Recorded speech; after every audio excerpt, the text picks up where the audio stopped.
What is up, guys? Welcome back to my channel. My name is David Hanlon, aka the Laptop Legend, and today, day trading, I made roughly $3,285, and I'm pretty happy with this given how slow the overall market was, but I'm actually not making this video to talk about too much of the stocks that I was day trading. I might talk about that a little bit at the end, but the main thing that I want to talk about is Doge Day 420, which is coming tomorrow. And if you guys don't know what 420 is, it's kind of a meme that's been around for a while, and that's basically a time period at 420, whether it's 4:20 p.m. in the afternoon or in the AM, where certain people who enjoy lighting certain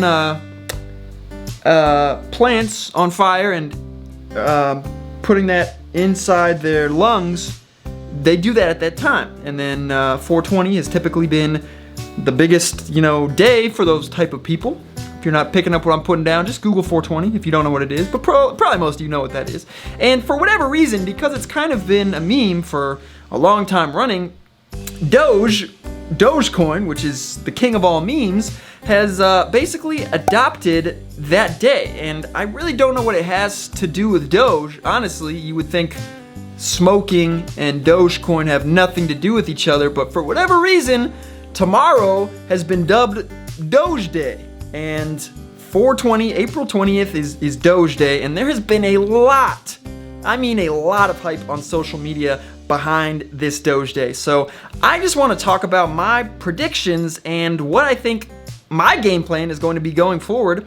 Obviously, you guys can do whatever you like, but in my previous videos, I talked about locking in profits, and I got a lot of hate for this, but Dogecoin, it spiked as high as 48 cents, and then after that, it pulled down as low as 20 cents. So if you locked in some gains, if you had 1 million Dogecoin from 1 cent, you could have sold at 45 cents and bought back in with that same amount of money at 21 cents, 22 cents, and had 2 million Dogecoin. So I think locking in profits is a good idea. You guys don't have to take my advice on that, but I just want to talk about what is going to be going on tomorrow, because I think it could get really interesting, and if it doesn't, we might have a problem on our hands. So let's dive into my computer so I can show you guys some of the stuff that's going on in social media land, as well as show you guys the chart for Dogecoin and what the important price points are that you guys need to be fixating on to see if we're actually going to get a crazy run tomorrow. So let's do it.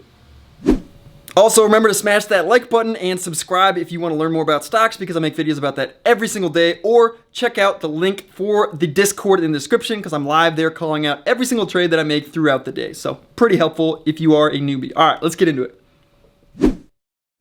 All right, guys, so here you can see, again, this is just a little bit of a visualization. This is the Doge meme, and I guess that's why the Doge meme has taken over the meme day of April 20th, and they're really trying to make it Doge Day. Now, there's a few things that I want to go and talk about here. Man, this has some annoying pop-ups on this website, my goodness. So we've got a lot of actual big brands that are hopping on this trend, and I think part of it is to help capitalize on the marketing of Doge itself, because if you hop on a trend, obviously, you're going to get free, I guess, exposure for your brand. But the fact of the matter is, enough brands are doing this to the point where it's actually, I guess, like a self-fulfilling, I don't even know what it is. I want to say self-fulfilling prophecy. That's not what it is. It's like it feeds into itself, basically. So brands want to talk about Doge because it promotes the brands, but the brands talking about Doge promotes Doge, if that makes sense. So I've seen a lot of these. I think Milky Way was also talking about this. I think Slim Jim was talking about this, and Slim Jim right here you can see. And there's just a lot of hype about this on Twitter. You can see it's pretty insane. I got the hashtag Doge Day pulled up. We have like 97. No, now it's 99,000 tweets, and I mean they're coming out quickly, and a lot of people are talking about this. I don't really want all these random schmucks. It had some bigger ones earlier. I guess it's just having random people now. Maybe if I refresh it, it'll give me the top ones.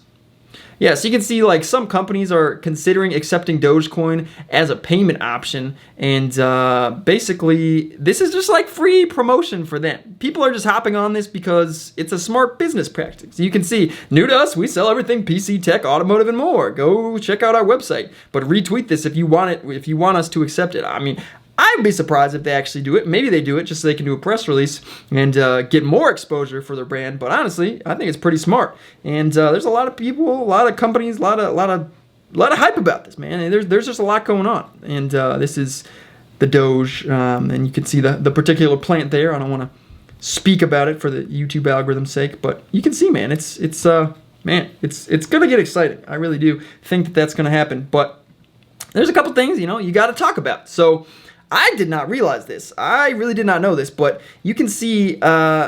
I already talked about the fact that 50% is held by just 20 people, 50% of the Doge circulation. But there's a few other statistics that you guys might not be aware of. So this is number one. An unknown entity currently holds 28% of the Dogecoin in circulation, some worth, I guess, no, some 38 billion Dogecoin, and I don't know what this valuation is at, but I mean that's pretty crazy. I don't know what price point it is, but if you actually go in a little bit more, you can see the person who was doing that was actually buying. They frequently buy 28.061971 Dogecoin, which is a nod to Elon Musk, whose birthday is June 28th. 1971. That's pretty cool, man. That's a pretty cool little tidbit. I bet you guys didn't know that. And who knows, man? Maybe this is Elon Musk's private Dogecoin account. I think it would be pretty funny if this was actually him who had that many Dogecoin. Potentially, it could just be some crypto exchange, but I think it's pretty cool just to see that. But the other thing that I did not realize, right? So I knew that there was an unlimited supply, but I didn't know if it was like Bitcoin, where you have people who are mining it and basically making the transactions and coding them, etc. Like verifying the transactions, and then they get rewarded by mining. They get rewarded with Bitcoin. Apparently, it's a little different in Dogecoin. Now, maybe you still get rewarded, but Bitcoin has a fixed amount of Bitcoin that can be mined. Once they mine a certain number of Bitcoin, there are no more Bitcoin that can ever be mined, ever. It's a set amount. But for Dogecoin, it's programmed to create 10,000 new Dogecoin every minute for the rest of eternity, which means it will continue to be diluted and continue to be diluted and diluted and diluted. And that might not sound like, that much, and maybe in comparison with billions and billions and billions, it's really not that much. But let me see if I can pull it up real quick, just so I can do the math. So they're making 14.4 million new Dogecoin every single day. So it's kind of a lot. When you think about it, it is kind of a lot. Now, maybe in comparison with the 100 billion that are already out there, it's not that much, but it still kind of stinks that they're going to be diluting this forever, because you can't really. I just feel like there's never going to be an end. Eventually, at some point, there's just too many, and the price has to come back down. Now, I want to talk about the chart for Dogecoin currently and what is important. So, obviously, guys, you can see it is up a lot. It is up a lot. If I go to the percentages in Robinhood, just so I can pull this up easier here, it is up in the last 3 months. Well, let's go to the last month. The last month is up 608%. The last 3 months up 4,410%. The last 1 year is up 19,988%. So this thing is up a lot. It really is up a lot. And if you're buying here at these prices, you have to be really, really careful, because there is the potential for this to dip significantly from where you're getting in. Now, I think the hype for tomorrow could potentially see this thing absolutely ripping past those highs. 50 cents is a psychological number, guys. And I talk about psychological support and resistance levels all the time on this channel. The $0.50 mark, that's a big one. 25 cents, that's a big one. 75 cents is going to be a big one. And $1 is obviously going to be the absolute biggest one. So if I had to guess, I think if we can get enough buying power due to the hype that is generated from all these companies, all these people pumping it up, etc., I think there's a decent chance that tomorrow we absolutely rip through 50 cents.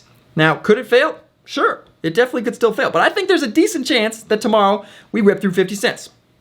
Now, how high can it go?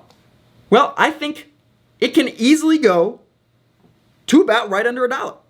That's personally what I think. Now, I think it would take a lot, obviously, for it to squeeze past 50 cents and go all the way up to $1. But what I do believe is that when it reaches that level, it's going to be such a big wall that it's not going to be able to break through. Now, again, could I be wrong on that? Absolutely. But I think if you have it hitting $1, you're going to have a lot of people who are taking profits. So your average Joe Schmo who doesn't know anything about trading, who bought in at 5 cents, who now 20x'd his money when it's at $1, he's going to be selling some at $1. And I know there's a lot of you guys who are, do or die on Dogecoin. You're thinking, nah, this thing's never tanking. I'm never going to sell. I'm never going to sell. But there's a lot of people who are going to be taking gains at $1. That is an easy mental price target to be taking gains at. So if it hits $1, I'd like to think that it's probably going to tank. There's probably going to be a lot of profit takers.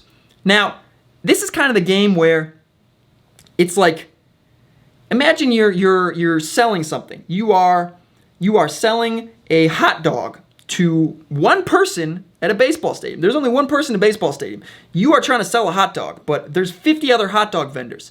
You guys are going to have to compete on price to try to get this guy. So you might start selling your hot dog at $10, and then the other dude undercuts you. He's like, all right, I'll give it to you for $9. And then you come in, I'll do it for $8.50. And then another dude comes in, I'll do it for $8.25, etc. And it's kind of a race to the bottom. So that is something that potentially could happen on Dogecoin when people are taking profits. So someone might think, all right, everyone's going to sell at $1, so I'm going to be smart. I'm going to sell at 99 cents and get out, make sure, just in case it never hits there.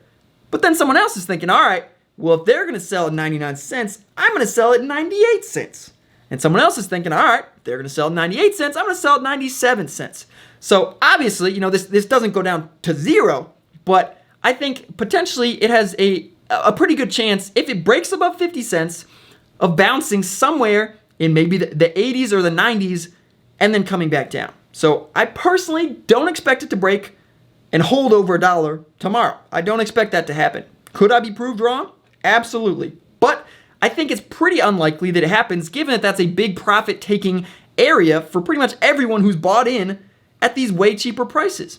And again, it has to have a lot of buying power to sustain those level of prices when people start selling. Because again, you have to have, if the price is increased 4,000%, call it, yeah, what, no, let's go 4,000%. If the buying has increased, if the price has increased over 4,000% in the last 3 months, if people start selling, there needs to be 4,000% more buying to keep it at the same level, if that makes sense. If everyone who sold down here, who bought down here is selling up here, there needs to be 4,000% more dollars being put into Doge just so it stays at the same price. So I just wanted to put that out there because I think it's pretty likely that it does see another pullback. And again, guys, I can go and look at this. You guys thought it wouldn't pull back. You think selling is silly? Okay, I get that. But again, it went as high as above 48 cents, and it came down as low as 20 cents. So if you lock some in, when you get ridiculous spikes like this, where you get a ton of green candles in a row,